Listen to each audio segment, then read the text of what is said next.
Hey guys, welcome back. This time we are in fact going to work on the Honda generator that I bought for $100. I know a few weeks back I sent out a teaser. I was talking about how I had purchased this and I got a request, so I made another video for the Big Bear, which was super awesome. Got a lot of likes and a lot of views on that. Thank you very much. But today we are going to concentrate on what I'm going to be using as a backup source of energy in case anything happens. So we're going to go ahead, we're going to drain some fuel, we're going to clean the carburetor, basically do full top to bottom, because you never know when you can use the power. Well, really?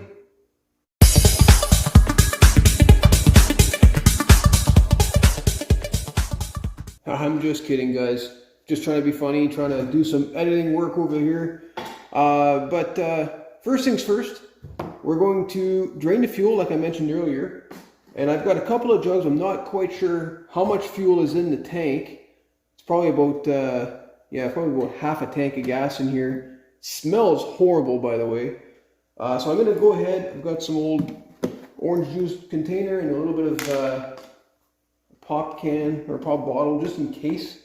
So I'm going to go ahead and mark these down as do not drink, because just in case somebody comes in here and decides, hey, I'm super thirsty and I need something to drink. I mean, I don't know why you would come to the garage for that, but in case. Yeah, so there we go. I got another little chunk of hose here.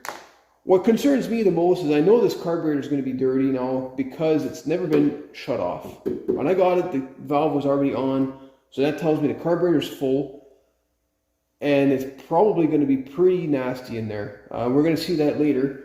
But I got a little hose here. What I'm going to do is just, maybe not this hose. Yeah, see, that's a terrible hose. Okay, let's try that again. I got a little hose here. This one here is actually flexible enough that it's not going to break in my hands. And I'm going to set it up on the petcock here and just have the tank drain. And, you know, we're going to sit here and wait for that. But in the meantime, I'll be pulling the spark plug. One thing I might try to do though, you know what, because I've never actually tried starting it. I've had it sitting here on the table for a little while now. And what if, I'm going to put this over here. So, let's see. So we got the power contact switch on. Let's turn this off, auto throttle. That's kind of cool. Make sure some oil in here. What if this thing actually does run? I mean, it's already been sitting for that many years. The carburetor's as dirty as it's possibly ever going to be. Well, we got some oil. It's about halfway up. Pretty nasty. Okay, I don't think there's much other. Okay, we got a choke over here, which has been pulled. I honestly don't anticipate anything to happen here. I'm going to give it 5 pulls just to see what happens. I don't think it'll fire. I don't even know if that's compression, so this would be a good test for that too.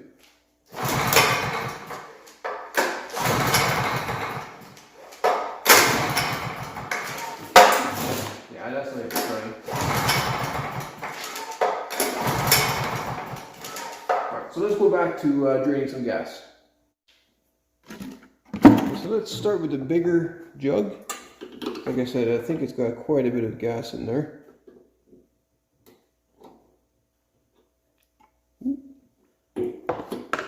And that is supposed to be off. There I am already making a mess.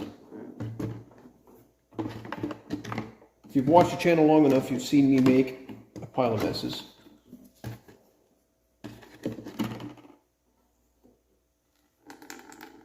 Alright, let's see what this looks like. So it doesn't look terrible. I mean, it's got a slight straw color to it. But the smell is, wow, that's unbearable. Woo. We have to open some doors in here. While that's draining, I'm going to pull a spark plug. Take a look at that, because I'm just curious. Let's get the right socket size. I'm just curious to see if I'm going to find anything funky on the top of that electrode. Because if you remember, I've had some of that issue before where I've pulled the spark plug out and I ended up doing a 4-part series on a Fuji power plant for my kid's snowmobile. So let's hope that this is not the case here.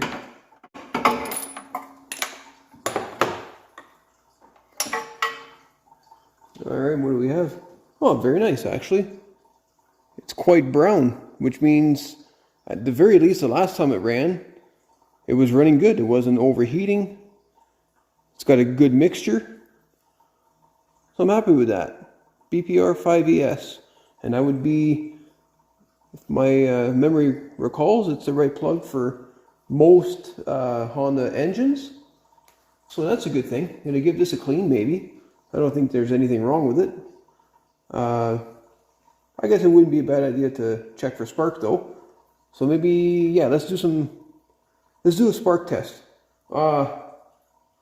Maybe that's not a good idea with all this gas around. We'll do that after, but I'm going to definitely clean this plug and reuse it. Okay, while we're on this side, something else I'd like to check would be the valve adjustment and the valve clearance. So we're just going to remove this one 10 millimeter bolt, simple enough. And then we're going to remove the valve cover. You might have some oil coming out at the bottom. And these are nice because they have a nice rubber seal. So as long as you don't pinch this seal, you don't normally have to do much with these. And the next thing I'm going to do is I'm going to rotate the engine to top dead center on compression.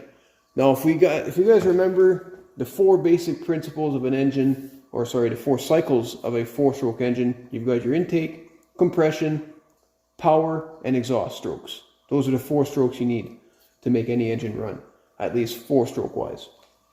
So we're going to pull this over. We know that this is the intake valve, and we know this is the exhaust valve. So we're going to rotate the engine until the intake opens.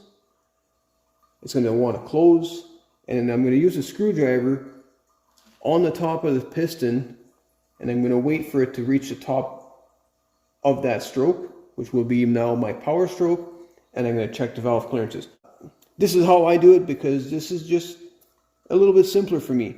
You guys can definitely find your own way of doing it. This is not incorrect, but it's not super correct. It works. I'm not rebuilding the engine, I'm just checking. So that's how I'm going to do it today. So using the pull cord, there's my intake. We're coming back up now. So very carefully, using a blunt screwdriver, you don't want to go and get it jammed up in here, of course. So I'm going to go nice and slow.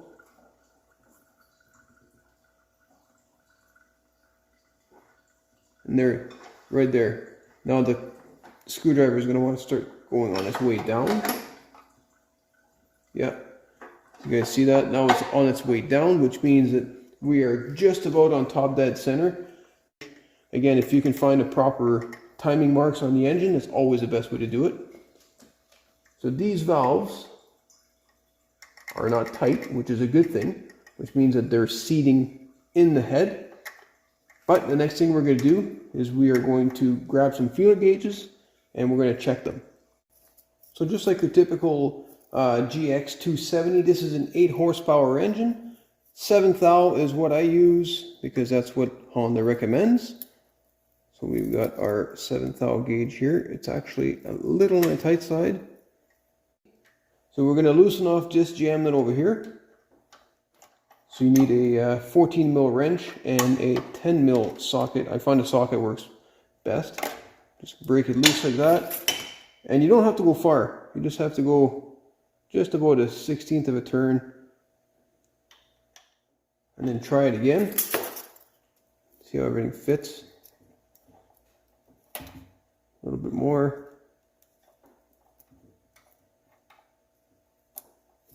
There we go. Once you're satisfied, hold it in place, tighten it up, and same thing with this guy. So I'm going to go ahead and put the valve cover back on. Nice and simple. I like that it's just one shoulder bolt in the center. And you don't have to go crazy on the torque of these once it's set. You just have to give it a bit of a tweak. And don't forget to put your PCV hose back in its place when you're done. Just like that. Now I think we're just about done draining some fuel. So we're going to check some spark. I'm just using a simple spark arrestor here. Nothing crazy. Just going to plug it in place just like that. And I'm going to should be able to get a decent ground. What's going to be the best one? Maybe off of this shroud here. Maybe we'll see this. So yeah, our ignition switch is on. And let's give it a pull. Not sure if you guys can see that, but there's plenty of spark. So we know the ignition system is working. Very happy about that. And whoo, that cylinder is just reeks, man. Wow. Just got a dose of that fume that was on top of that piston that's been sitting for probably 5 years. Oh, gross. Speaking of gross, if I didn't know any better, I would think this looked like apple juice. This is the gasoline that was in that tank. It was, oh my God. That's just nasty. Look at that. Just put our spark plug back in. Give it a nice little torque click.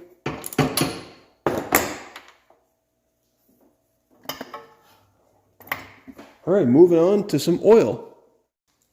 So with any luck, I'll be able to drain this oil and not make a mess. I'm going to try and pull this to the edge of the table. Just about there. If I line this right up at the bottom of that pan, I don't know what it is, guys, but every time I drain oil, I make a mess on the floor. But not this time, because this is going to work. Crack this loose, and that's going to fall right in that pan. There's not much oil. There's only about 1.5 liters, I believe, in these engines. Oh yeah. See, I knew it. Finally. Oh boy. Oh. Almost celebrated too early there. What the? Look at this. Oh, come on! Really? Yeah, celebrated way too early. Still made a mess. Every time. I'm not sure if the camera angle caught that mess, but I'm going to lift the pan here just to show you that I'm not lying, that I did in fact make a mess. Okay, so that's not going to make a mess. Look at that. Still on the floor. There's nothing that I can ever do. Seems like it doesn't matter how much I practice, I still make a mess with the oil. And now I'm probably going to make another one because I'm filming and I don't want to put it back down there. Okay. Ah, damn. Okay, anyways. Let's move on to the air filter. The air filter on these is actually pretty simple to get at. I mean, there's only a clip on the top and one at the bottom. So you just unclip them like that. And they're usually a foam. And yes, it is. Oh, sorry guys. Probably look like you're about to get hit in the face there, but oh, that's not good. Look at this. I can't even take the filter out. Oh, it's like dust. I don't think I've seen I can't take it out. Yeah, can't salvage this, guys. I'll have to buy another one because as soon as this thing, look at this. This is crazy. Normally this is like, it's very spongy. It comes back, but let me put some light on just so you can see better. But Look at this. It's like leaving my indent of my finger in there. I've never seen a filter do that. Maybe I can make a smiley face. Yeah, look at this. Actually, maybe it's a sad face I should be putting, because this filter is finished. Anyways, let's get it out. Since we're here, I think it's a good time to now remove the carburetor and see what lies inside. In order to do that, we're going to have 6 nuts on the perimeter of the air filter housing. These are 8 mils.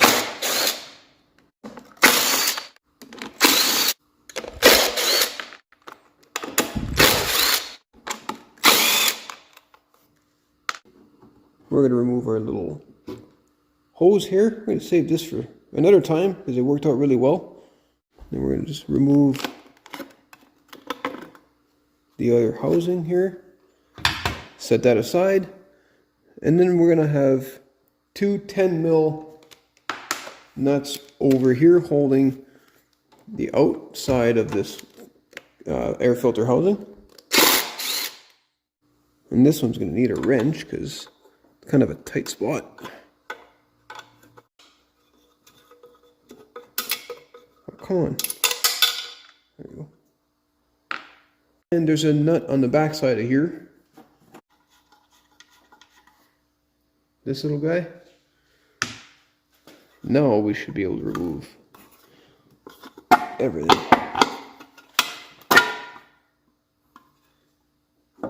Nice and slow. Again, you want to try and be careful and not tear the gasket that's back here.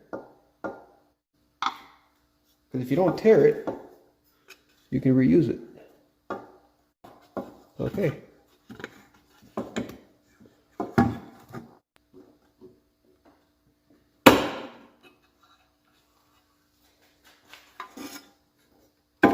Just like that, that little gasket. Now I put this aside. Okay, so we're going to disconnect this anti-backfire valve or shut-off valve. What this does is it, you'll see when we open the carburetor, but it's a little solenoid and it stops the flow through the main jet so that it doesn't backfire when you shut it off. So we're going to follow this along and we're going to disconnect it. Be smooth with my camera here. It's not working out here, guys. Here, it actually disconnects right here. And we're going to unclip it from these 2 clips. It clips up like this with a flat screwdriver.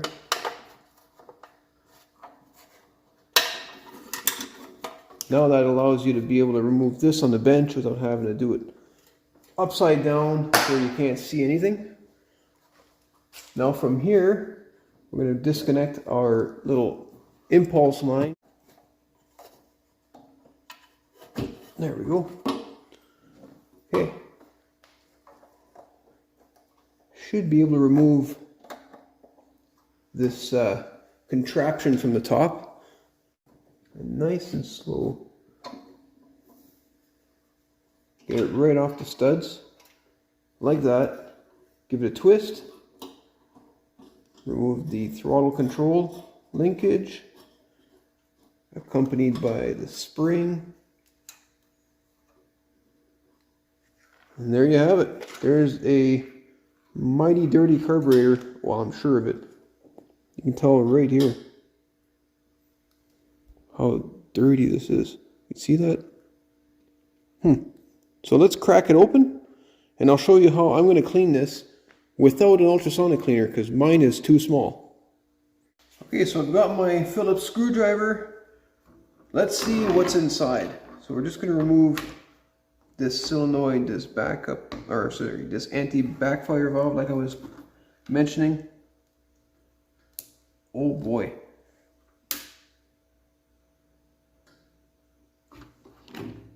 Oh boy, that might not happen. That is super tight. Let's see if we can get some pliers on here and give it a quick turn without stripping out these screws. This will hopefully give me some leverage. I've never had to do this before.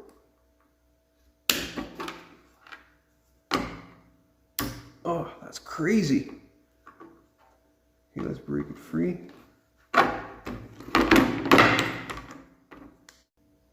Okay, so that's all right. That's one. Wow, that's seems uncommon to me. Okay.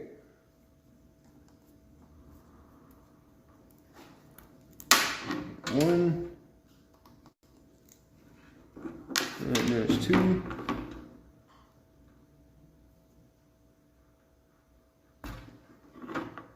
There you go.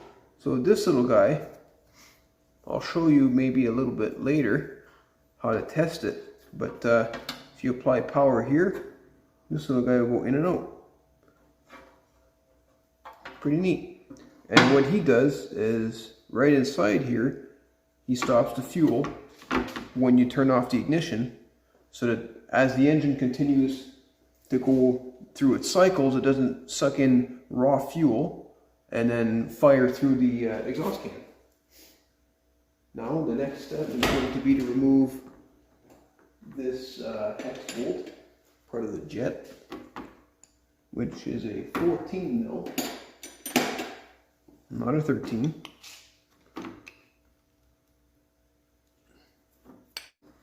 Okay, let's try and rattle this loose here, because it doesn't want to go. I hate doing this, but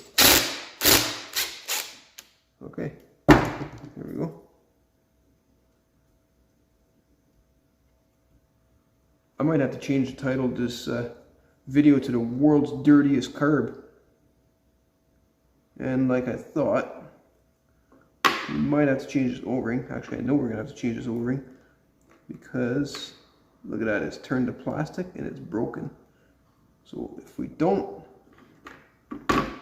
change this little guy, our carburetor is going to forever leak. So that's going to be part of the list of things to do. This should just come off, guys. There we go. Oh, I had to use a lot of force there. Well, you know what? I mean, it's tarnished. It's gritty, which is odd, but it's overall, you know, I was expecting like clumps of varnish in the bottom, but it's not that bad. So now we're going to need a flathead screwdriver to remove the main jet, and this is probably going to be plugged. Find out in a second here. There we go.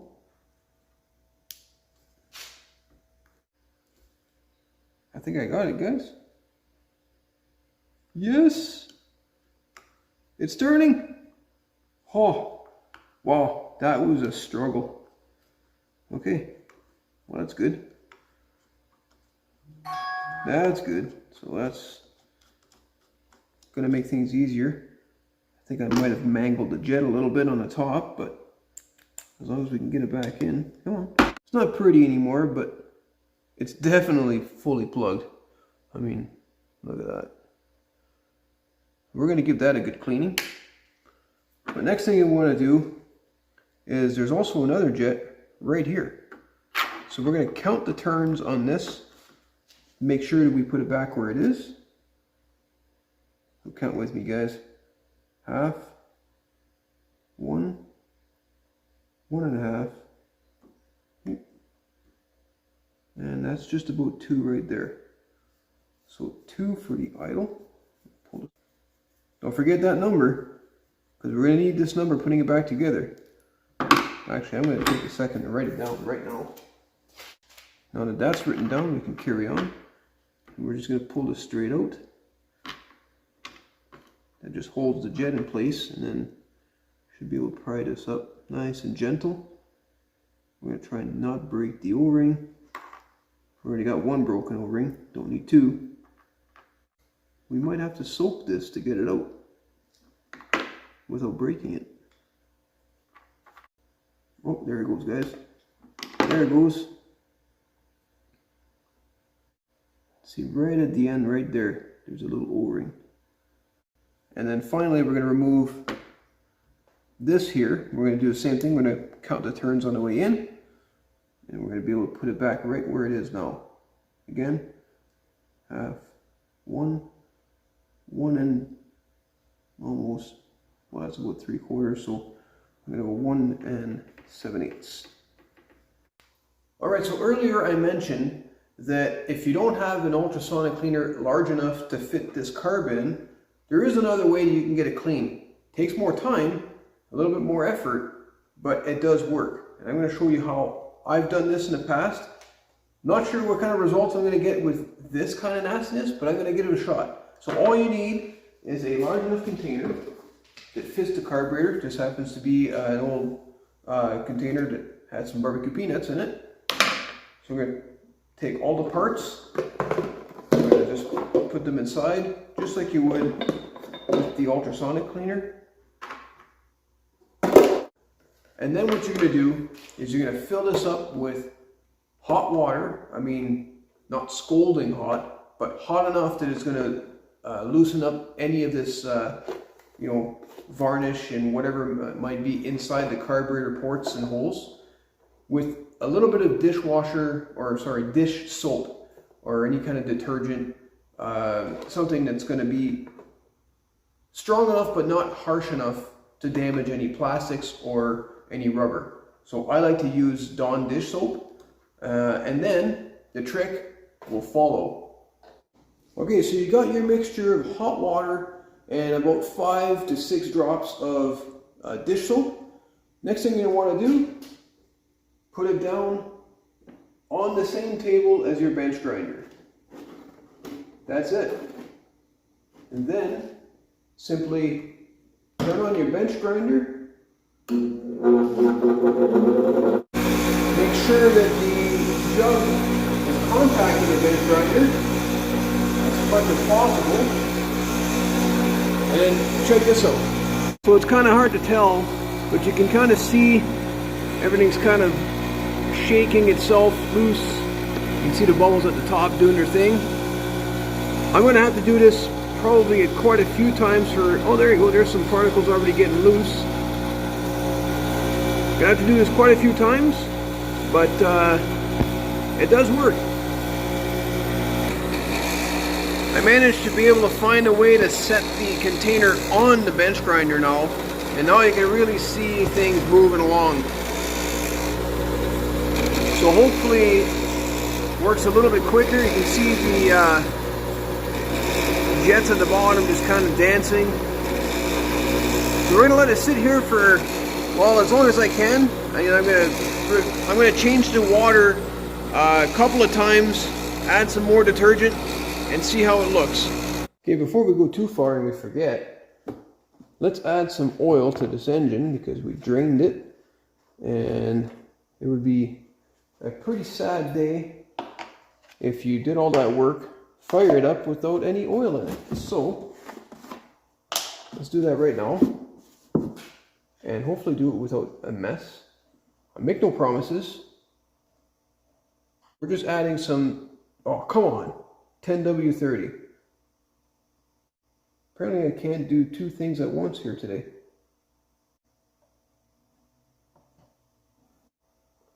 And now we've got oil right to the threads, just like the sticker says.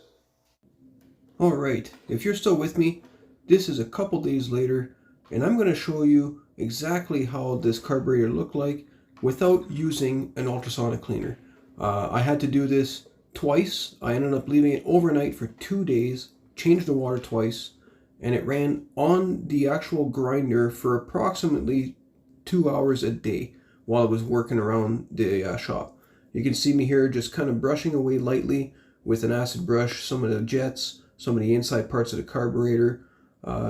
Everything is done without using any harsh chemicals, which I think is pretty cool. Something else that's worth mentioning, while I was at the store picking up a new air filter, I splurged and I picked up a new spark plug as well.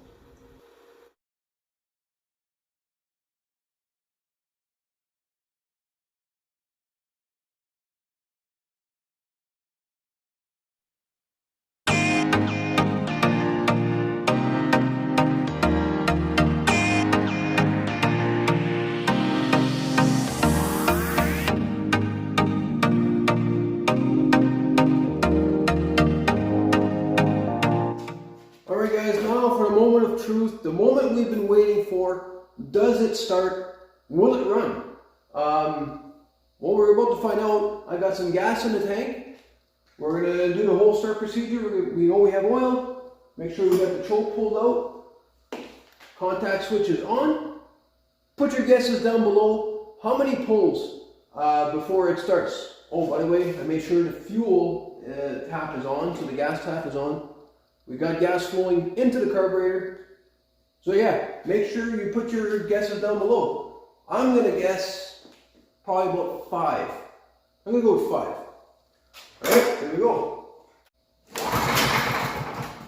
1, 2, 3, 4.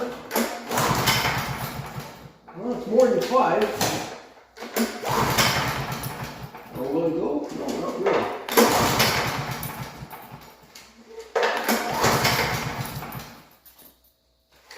Oh, well, looks like we're going to have to change the pull cord too, because we've got like nothing left. So, check this out. It's been sitting so long that even the pull cord is starting to just come apart. Normally these last quite a long time, but it must be just really, really dry.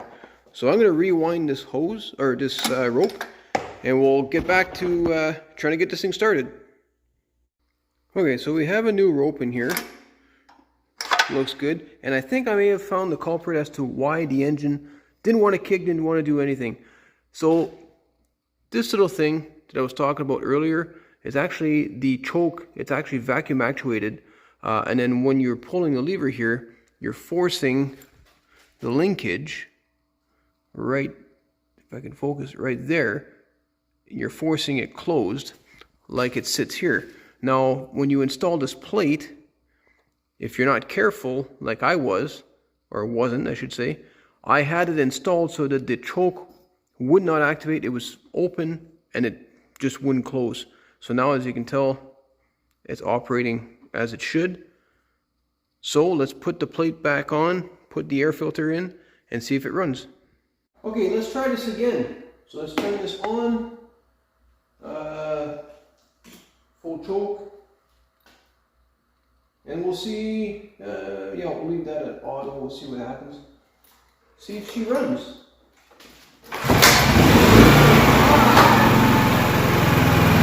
That's much better.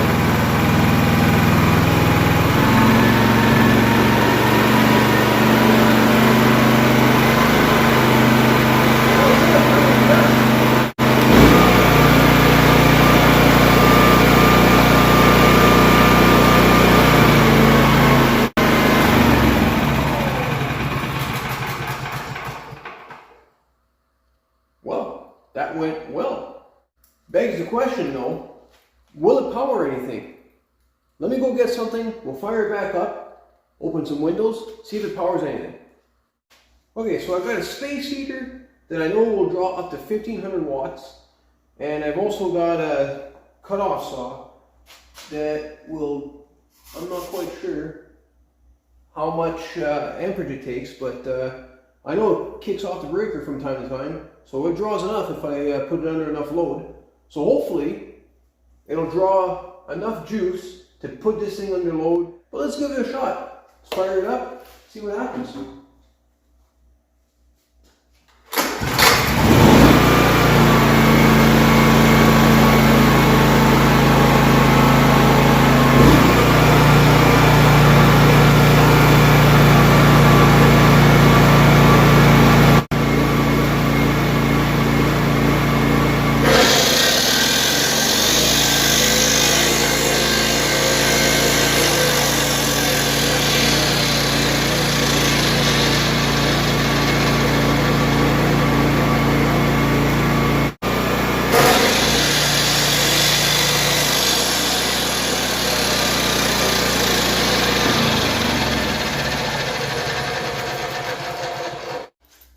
So there you have it, guys. It works. I mean, that's 1500 watts for sure. This thing, you can tell, takes enough load when you hit the trigger, but it's running both really well, so that tells me that we're getting at least our 3,000 watts out of this little guy here. I can't wait to be able to try it, using it, let's say even camping. I might use it with the motorhome, depending on if we have enough room.